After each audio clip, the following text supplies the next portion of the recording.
All right. It's you, Jax. Okay, so today, following our course of introduction to Spiritism, we are on the lesson 8 today, Fundamentals of Spiritism, Communicability, or lesson 8 of the Fundamentals of Spiritism, the communicability of the spirit. So I'm going to share now. All right, so let me do this. That's the window. Um, here it is. There. So you guys able to see it? Okay. So in order to be able to pilot my presentation, I will not be able to see you. I'm going to see you through Carmen. Can you bring? Yes, thank you. So when I bring sideways like an Egyptian, it's because I'm looking at Carmen's screen. All right. Okay. So let me get this. So following then our course, we're going to today look at the communicability of spirits. So spirits, as probably you already know, as you're already convinced, it's a natural fact. Okay. Spirits are nothing but the souls of human beings, said Allan Kardec on the Medium's book. So only that are stripped of their physical body. So spirits are beings like ourselves and constitute the population surround us. Even here, there are some spirits here. And although invisible to us in our normal state, when I say in our normal state, I'm talking about later about the communication. But when we are normal, in normal states, they are invisible to us, but they are here. They are there with you. So therefore, through mediumship, we can obtain an extensive, explicit, and rapid communications from spirits as those that we can have from human beings. Similarly to human beings, we can do similarly to spirits. Well, there comes the question, everybody thinks, what happens after the physical death? So we keep thinking, we keep thinking, we keep thinking, we want to communicate with our loved ones. And we are able to visit them. I mean, after the physical death. So when after we die, we keep thinking. We want to communicate with our loved ones that you left behind. We are able to visit them, actually. We can act upon matter through the perispirit. So life is a constant coming and going from one sphere to another. Whenever there is inhabited land on our planet, there must consequently be a steady stream of those returning to the spiritual world, just as there is of those coming to reincarnate. So born, nascimento is born, birth and disease. That's what I'm trying to say here. Traditional religions bent on their intentions to frighten into conversion or to hold power to fear, often full of rituals and mysticism. they have done little to clarify the situation called death. Death is just used as a, a power to convince or to make something. Rather, they have only thought delusions, which have left the vast majority of the Earth population totally unprepared to this normal and natural event. The orthodox teachings of heaven or eternal damnation in hell, of sleeping till the final judgment day, have done nothing to help human anxiety, nor has it done anything to prepare people to what they may actually expect on their return to their spiritual homeland. Death is an actual fact and resource of spiritual progress. The communicability of the spirits with the incarnates is not a recent fact, but rather an old one. As you can see, the Egyptians appeared on the Egyptian subscriptions. They were ones that they believe in reincarnation. Sorry. The only distinction is that in the past, the mediumistic phenomenon was freely disclosed within the population, such as it occurs at the present time with Spiritism. However, only the initiates study it in private meetings. So only those that were considered initiated, they were able to discuss, experience, and do the communication with the spirits. We are spirits. We think continuously. Allan Kardec, in the Spirit's book Introduction, he explains, however, some people consider the mediumistic phenomena to be extrasensorial, limited to brain or derived from it. Spiritism clarifies this by declaring that spirits constantly act upon the mental and even the physical world. They act upon matter and thought, matter and thought, as you know. They comprise one of the powers of the nature and are the actual cause behind a multitude of phenomena that have been unexplained or poorly explained until now, and which have not found a rational solution except in Spiritism. So that's what Allan Kardec said when he opens the Spirit book. In the Spirit book, question 459, do spirits have any influence in our thoughts, in our actions? The answer was, the influence of the spirits upon our thoughts and actions, either for the good or for the evil, is greater than you suppose, said the spirits. For very frequently, it is they who guide you. So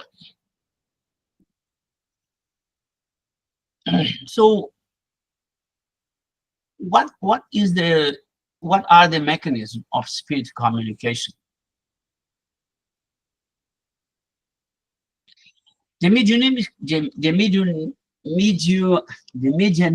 interchange. By the end of the presentation, we will learn how to say this. The mediumnimic interchange is a result of a perception occurring beyond matter, extrasensorial perception, followed by an attunement where the emotions and ideas of the discarnate are captured by the incarnate. See? And where the emotions and ideas of the discarnate are captured by the incarnate. So it's that interchange. So the incarnate senses, and then it captures the ideas. See, the medium, so it's a result of a perception occurring beyond matter, so no matter involved. I mean, matter is, heavy, the dense matter. So it's an extrasensorial perception of it, yeah? Followed by an attunement. So they sort of getting sync, attuned, where the emotions and ideas of the discarnate, so these are captured by the incarnate. So that's basically what is the mediumship.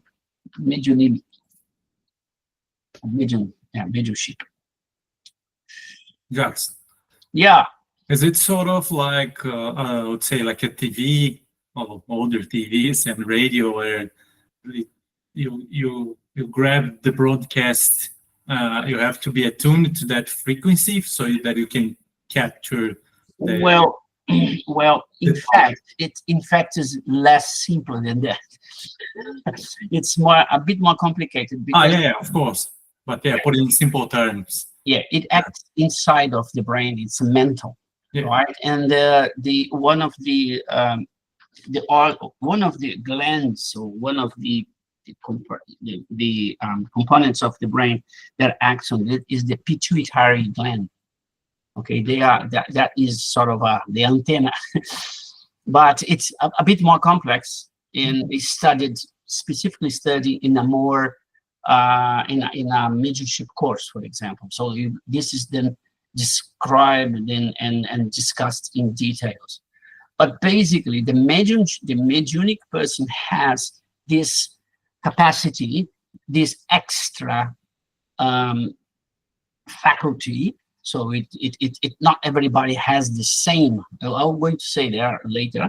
I think it's in the next slide. So that not everybody has the same sensor, has the same capability to capture, to perform that communication. There are other factors as well. They have to be there needs to have some affinity. It's like, as you very well said, it's like tuning. So affinity, persons of the similar level of interest, level of development, they tune. And then if the incarnate has that capability, physical capability to capture that, that's where the communication starts. But also the discarnate needs as well to be in the same level of fluids, same levels. It goes through the fluids, the same level, the same affinity, same tune. Okay, it's all right. Colleen and Yvonne raised their hands. Go. Sorry. So this is the same attunement that we experience when others are thinking about us in the incarnate world. It is the same kind of expression of concern that we can relay to one another. Some call it psychic, but it is a natural attunement. So if we are feeling down one day, or we are feeling upset about a particular situation, it often is the case that the other person involved in that upset is thinking certain thoughts about us that will elevate or, yes, do the opposite. Yes, it is often the case that we have experienced this to be so. Okay, so this I sense it is a matter for spirit, whether it is incarnate or discarnate. That spirit in general has the capacity to invade almost another's space. Yes, and affect their physical and mental well-being. Yes, yes. Okay. Yeah.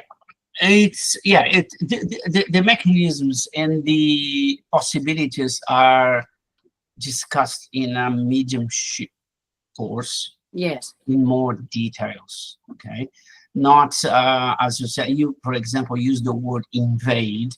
It's very unlikely that happens because the incarnated is always in charge. However, there are certain cases um, of obsession where the person is subjuged,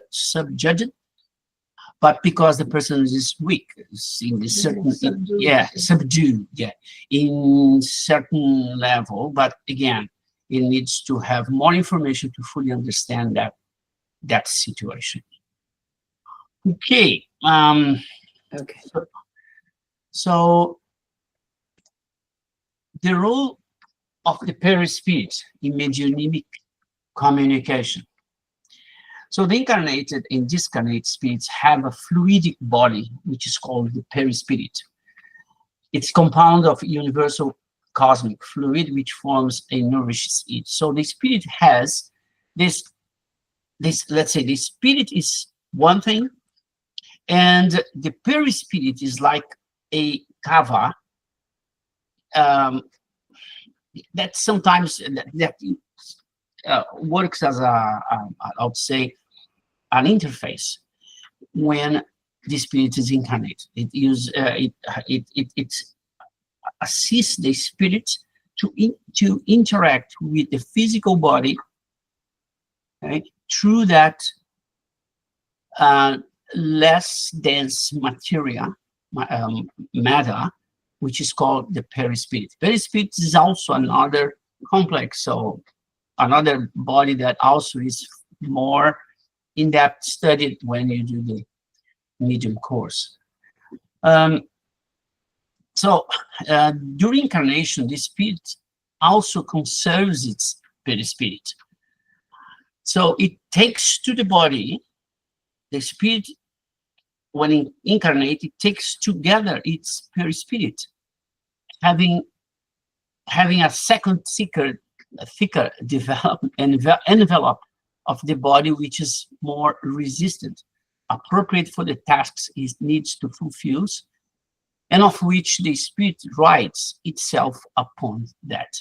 So the spirit goes to the body when the spirit incarnates, but also leaves the body when the spirit disincarnates. So it's for a long time part of the spirit until the spirit no longer incarnates, so there will be no more perispirit.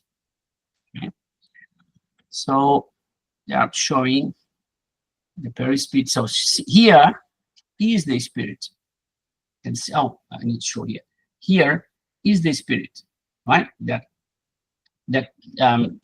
centennial, let's call that there. This spark is the spirit, and here is the perispirit. So in the spiritual plane or in the material plane, the spirit keeps its perispirit.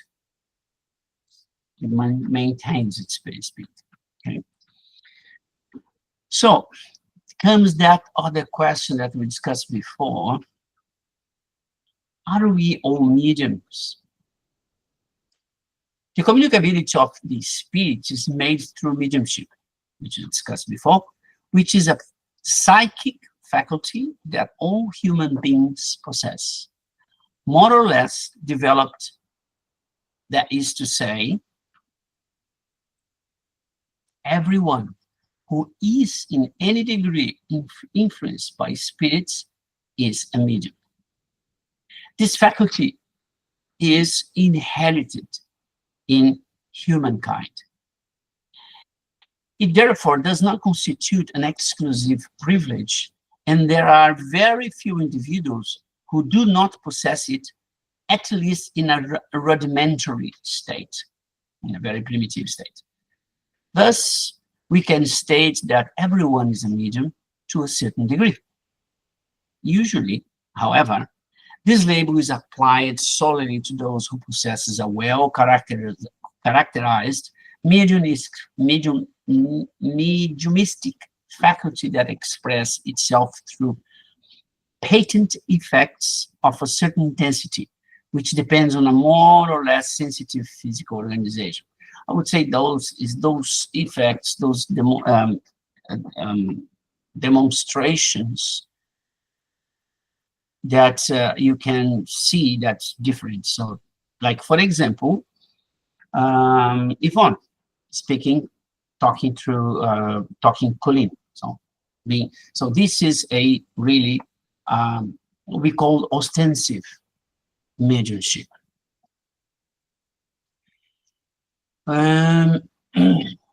So, what's a mediumship?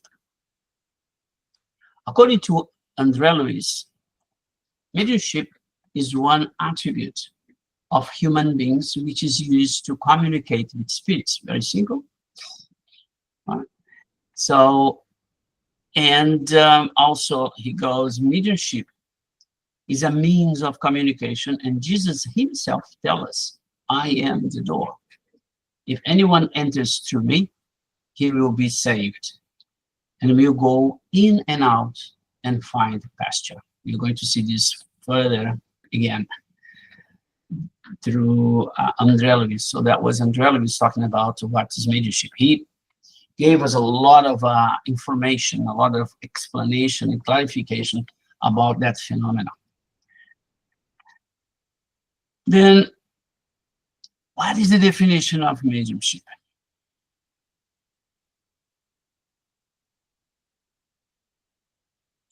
Mediumship is the exercise of the mediumistic faculty.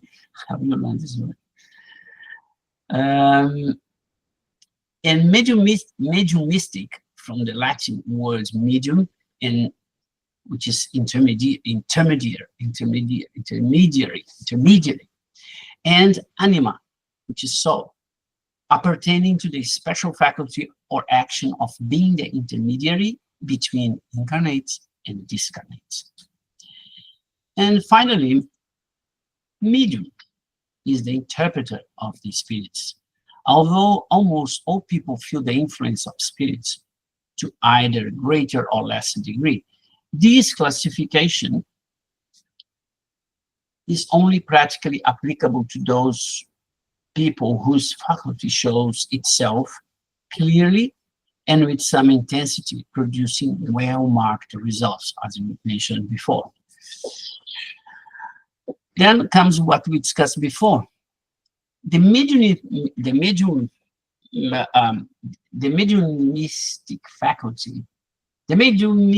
faculty, although inherent, mediumistic, we say, really? Yeah. Kami is saying that mediumistics come from America. Yeah. Oh my God. They just invent a new word. Okay, so the mediumistic faculty, although inherent in human species, is far from existing in all people to the same degree. Each medium has generally a special aptitude for some special order of phenomena, thus resulting in a variety of mediums as a phenomenon. So we can see here, for example, that this one here is the spirit going straight to the medium. I think it's here is when the medium is when he's conscious. Here it's unconscious. He doesn't know what's going on, so it's go here, here, from this one to his. No, sorry, I'm using no, not it, yeah. No. So here is, for example, in that second picture here, where is my cursor? This medium here is a I say before, conscious. He's conscious of what's going on. Okay, so his spirit is close to him. Here, his spirit just go far a little bit, and the spirit goes through the spirit and to him, and it's like a somnambulist kind of thing. All right. If someone has more, because this is what I needed to translate. There was no explanation, but that's what makes sense for me. It's when you are conscious or unconscious. Okay. Okay, so the faculty does not review itself in all cases in the same manner. Okay, so I said here, each medium has generally a special aptitude for some special order of phenomena, thus resulting in a great variety of mediums as of phenomena. What are the levels of spirit communication? One, as I said, is when the person doesn't appear, is not evident, and is very subtle. It's called subliminal. Exists or functions without an apparent manifestation. Is usually are for those mediums that are not evidence, they are intuition.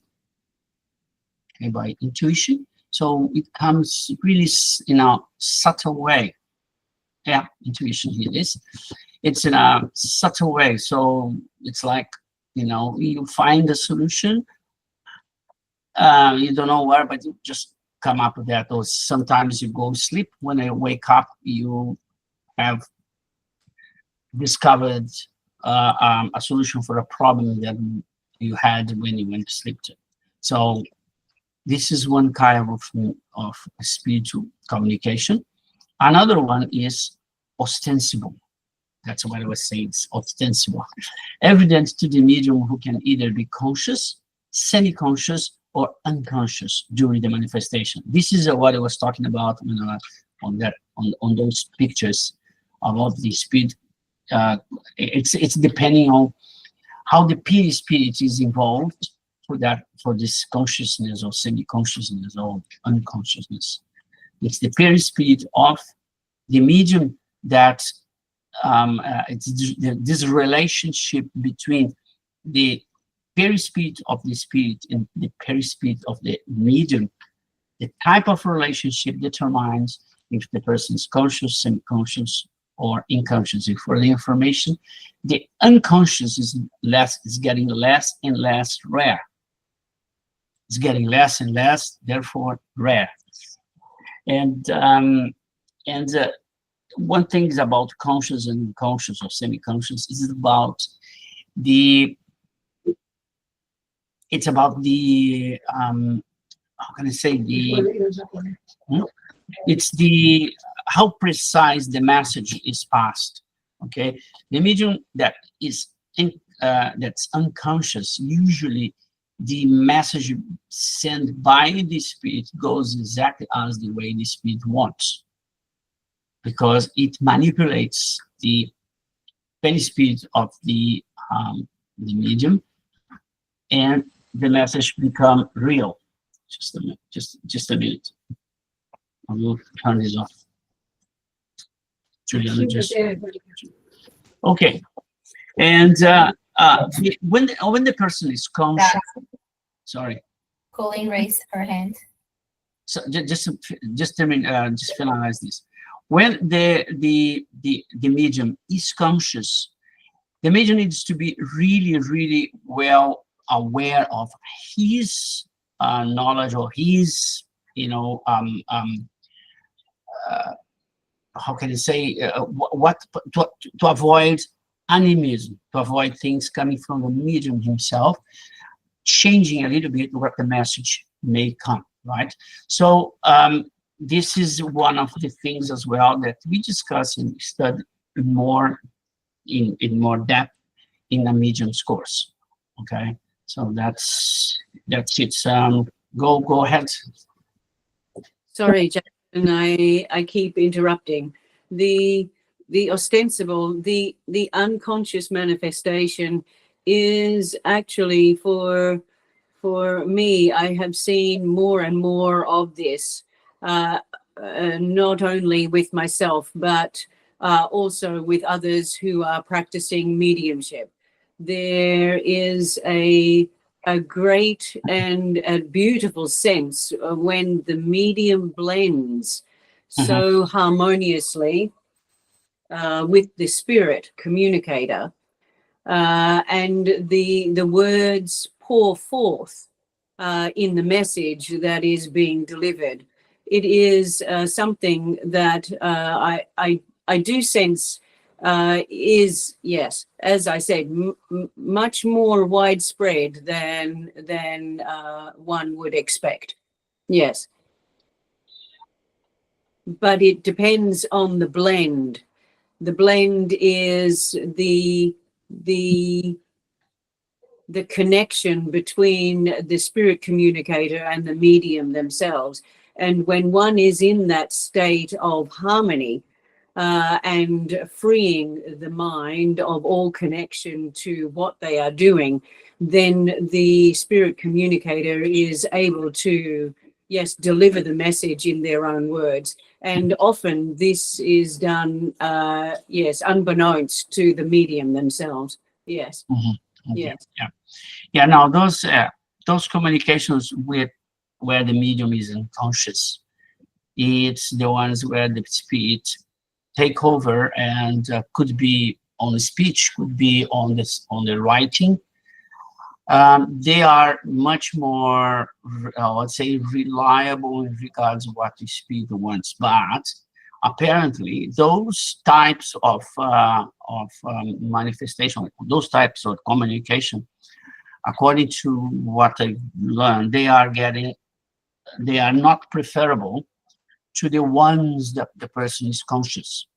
So the spirits take less effort to pass an idea, to pass the concepts, and the medium which will have really, as you said, really an harmonious with the spirit, and the spirit choose only those that share the same kind of knowledge, the same kind of thoughts, to pass what they are. The concepts, and the concepts is going to be interpreted, is going to be externalized with a minimal difference. But the medium is aware, is conscious, and also is able to learn to, use what has been passed through him, as opposed to be unaware. Okay. How about I say something that you didn't like it? Nah. Okay. Back to the. Okay, I'll close it. Okay, clearly close. I'm going back to my screen. I need to change screen here when I talk. Back to my screen. Okay. So you just saw the difference between subliminal and ostensible.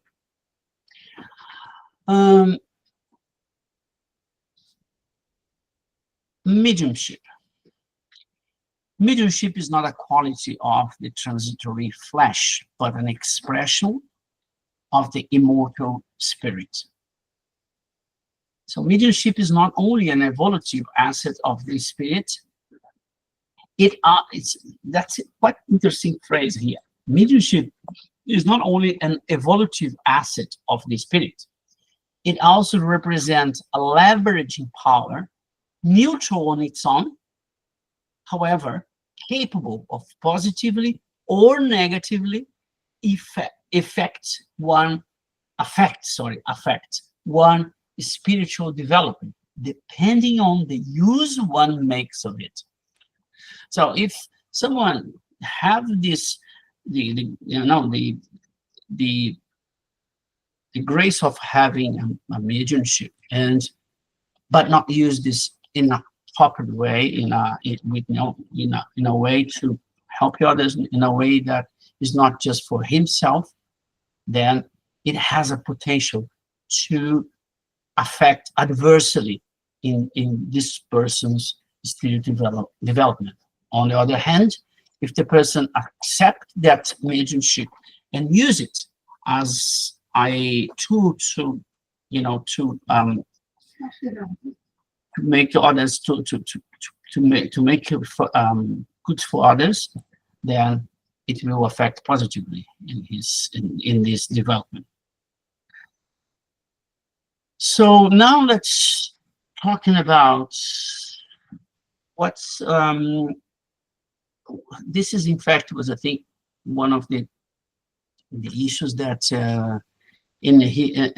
that I found a lot on Kardec's books, is talking about the enemies, or the ones that do not accept Spiritism. And one of those issues is about mediumship and about connecting with the spirits, or make the communication. It's about someone says that Moses had this prohibition against evoking the dead. This is on the Old Testament, I think it's in Deuteronomy. Okay, let's have a look. Some people, mainly those who embrace religious interpretations different from Spiritism, when they do not reject the possibility of the communication between the two planes of life. When they don't reject, they don't say no, they don't believe. Some, in fact, highlight the Mosaic prohibition against evoking the dead. So they may say, yes, there are communication, but it's prohibited. Shouldn't. In Mosaic law, it is written, do not turn to mediums or I have some intervention here. Do not turn to mediums or seek out mediums or fortune tellers, for you will be defiled by them. So they said, let no one be found among you who sacrifices his son or daughter in the fire, who practices divination or sorcery, interprets omens, engages in witchcraft, or casts spells, or who is a medium or spiritist, or who consults the dead. So this is the full prohibition, including consults the dead, right? So in Heaven and Hell, in the book Heaven and Hell, Kardec discusses that. And then he says, sorry, it's back here, says it's necessary to discuss the motives that inspired Moses to forbid evocation or dialogues with the dead. We need to analyze that. The Hebrew lawgiver wanted his people to abandon all the customs they had acquired while in Egypt, talking about Moses, where evocations were in use and were subject to abuse. So he says, Moses' prohibition was well justified because evoking the dead did not originate from the sentiments of respect, affection, or piety. Okay, so help. Piety towards them.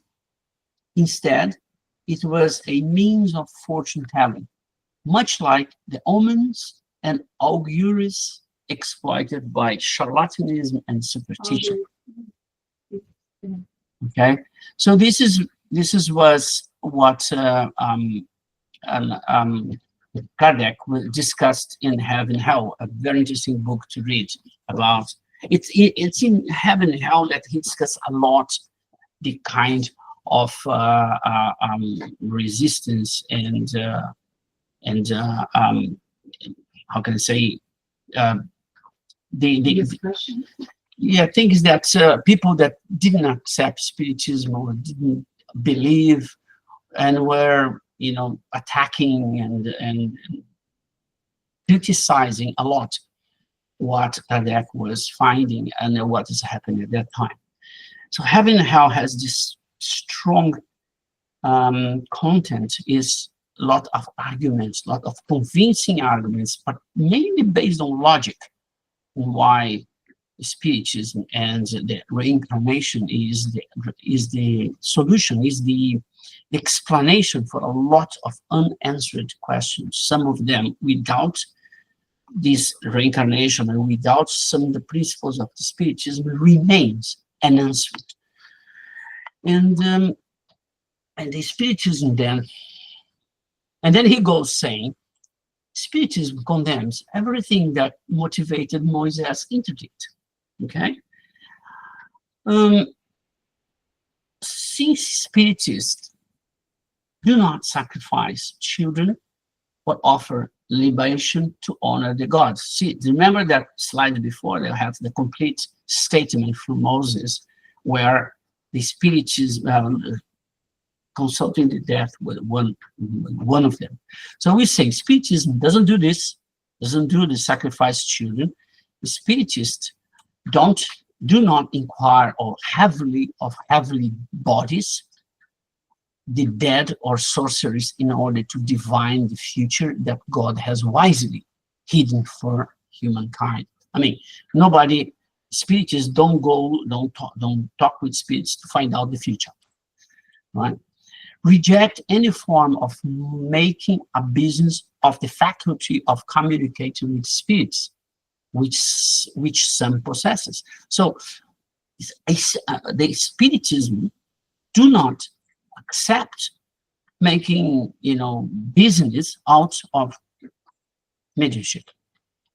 And also, Spiritists condemn Spiritists are not motivated by curiosity or greed, but by a sentiment of piety, and a desire to learn, to improve themselves, or to comfort suffering souls. So then Moses says the prohibition does not relate in any way to Spiritists. So when someone comes, evangelics love that. They said, it's written there in the Old Testament. You should not, it's damnation. We consult with spirits. Well, out of context, because Moses don't want people doing, business with consulting particular spirits that are not good, bad spirits. We're going to see that further. So the mediumistic practice, according to the interpretation of Spiritism, has as its objective to receive advice from the enlightened spirits, not bad spirits, to moralize those people imprisoned in the meshes of vices and passions. Okay?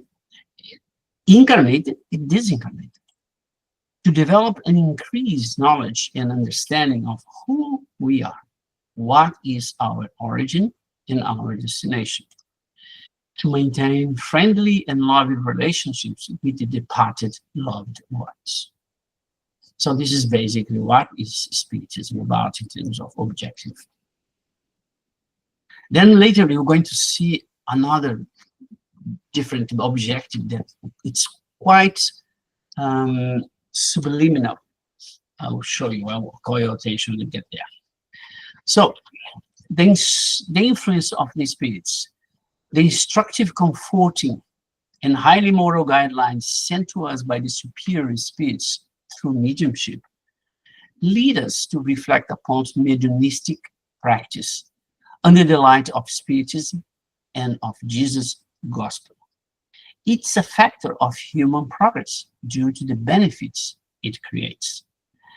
And André Luiz teaches, without Christ, mediumship is simply a means of communication and nothing more.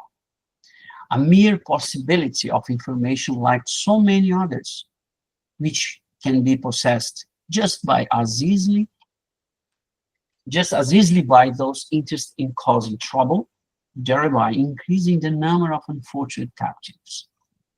And he continues, mediumship is a means of communication, and Jesus himself tells us, remember, I would say, repeat that, I am the door. If anyone enters through me, we will be saved, and will go in and out and find pasture. One thing, however, we should never overlook that in the same way that there are imperfect incarnates, people like us, who try to lead people to error and to commit criminal acts, there also exists spirits with identical characteristics in the spiritual plane. So nobody think that when someone dies, he becomes an angel. He becomes a good person. The person, whatever is their character, whatever they are, they have their beliefs and their experience, they go to the other side and they manifestate as they are. Okay, and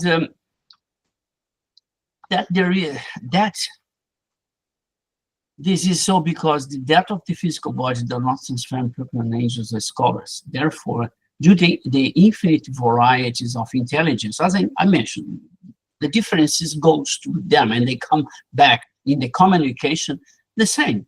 So again, in a more elaborate mediumship courses, we learn, which is actually written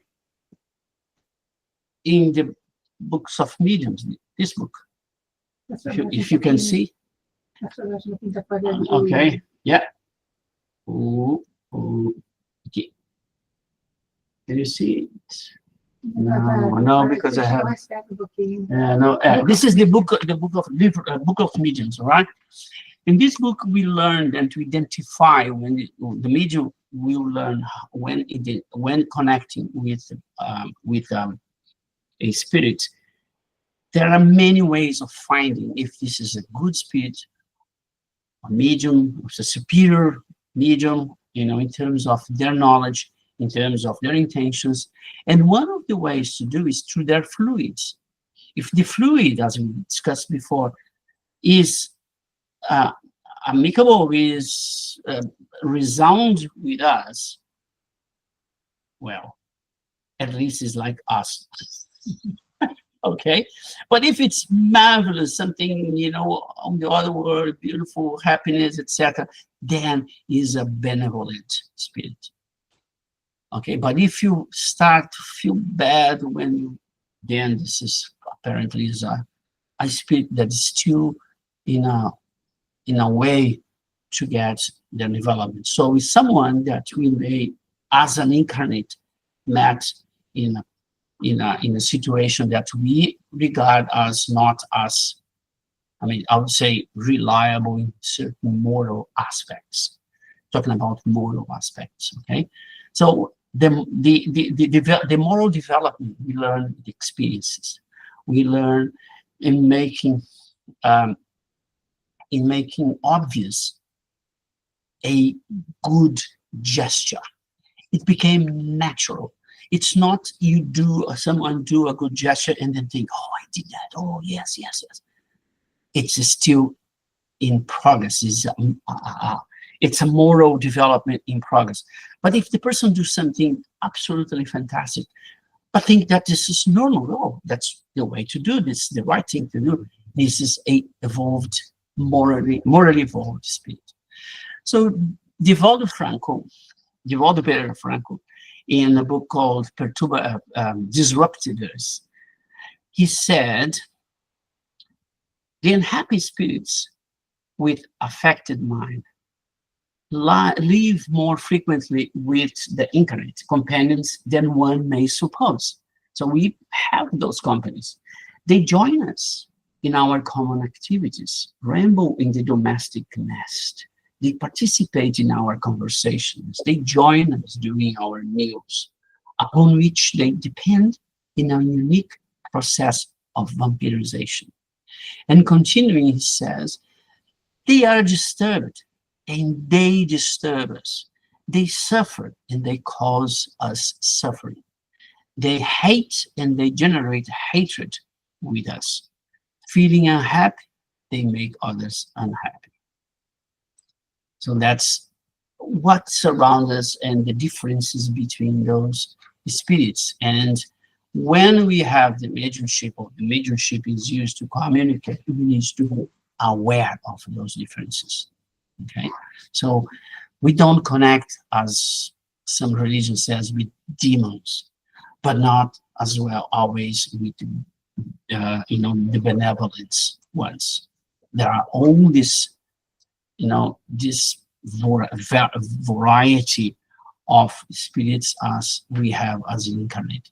You just need to learn how to identify them and how to deal with them. And this is the subject of a mediumship course. The questions: are there mediums, talking about other religions, are there mediums in other religions? Mediumship is not restricted to spiritists. There are mediums in all religions, even among non-believers and atheists. They are all over. Mediumship is not a privilege. As Andrea Luiz tells us, mediumship is not a gift of the privilege. It is a quality common to all people and requires sincere goodwill in the realm of betterment. So, example of mediumship in other religions, those that speak in tongues on the evangelicals, yeah, that mediumship, that some cures that occurs there. Yes, mediumship, which has the gift of being able to cure, doing manipulating ectoplasm and things that they may not be conscious of that. Obviously, on that faith, they think they are able to do it, and they are, because they are mediums, having the spirits with them that are able to cure. So the spirits use the medium, so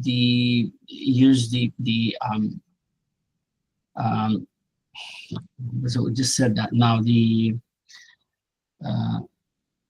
ectoplasm that comes from the medium, and more, in a little bit of universal fluids to do the cure, to do what is possible in mediumship terms. So Andrea Luiz also alerts us about the right way and time for the development of those faculties. He says, do not foster the premature development of your psychic faculties. To see without understanding, or to hear without discerning, can cause considerable disasters to the heart. See, you need to be prepared. You need to know what to do. You need to understand what's going on. Seek above all to progress in virtue, and to perfect your sentiments. In other words, moral. Enhance your self-balance, and the Lord will open up to the door of new knowledge. So he wrote this in the Missionaries of Light by Andrea Luiz. And what is the mediumship for? Here comes the thing I'm going to alert you that was very subtle. What is mediumship for? What? So God has given mediumship to the individual for a serious and useful purpose. First, for self-illumination. So that's for us to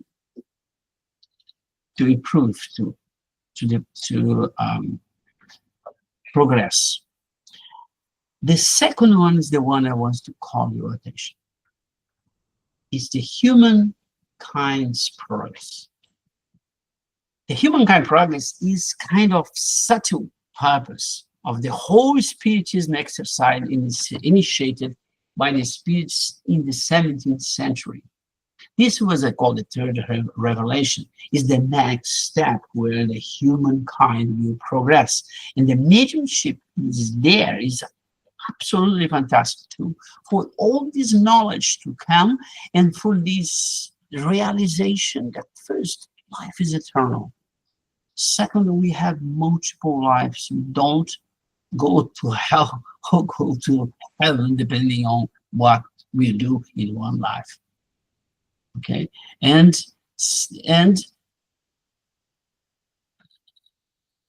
is absolutely consoling.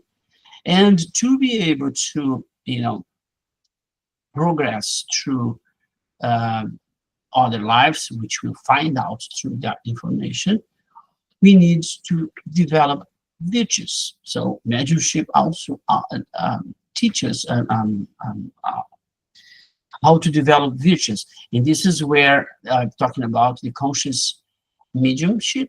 So when the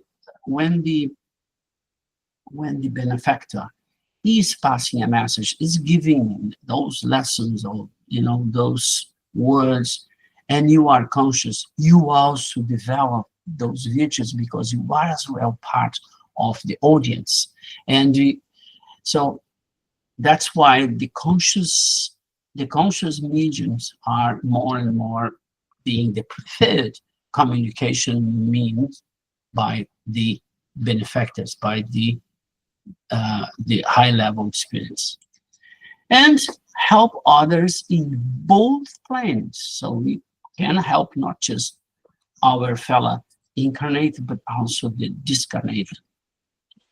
And believe it or not, it's easier to communicate with the spirits in suffering, in affliction, than with the superior spirits. It's not easy to communicate with spirits. This again we learn in a mediumship course. Okay, so mediumship is a factor of human progress due to the benefits it creates. And Andrea Luiz, on his book Missionaries of the Light, he reminds us, in your spiritualist activities, remember that you are involved in a divine and worldwide movement for the liberation of consciousness, in a sublime revelation of the eternal life and immortal qualities for all persons of goodwill.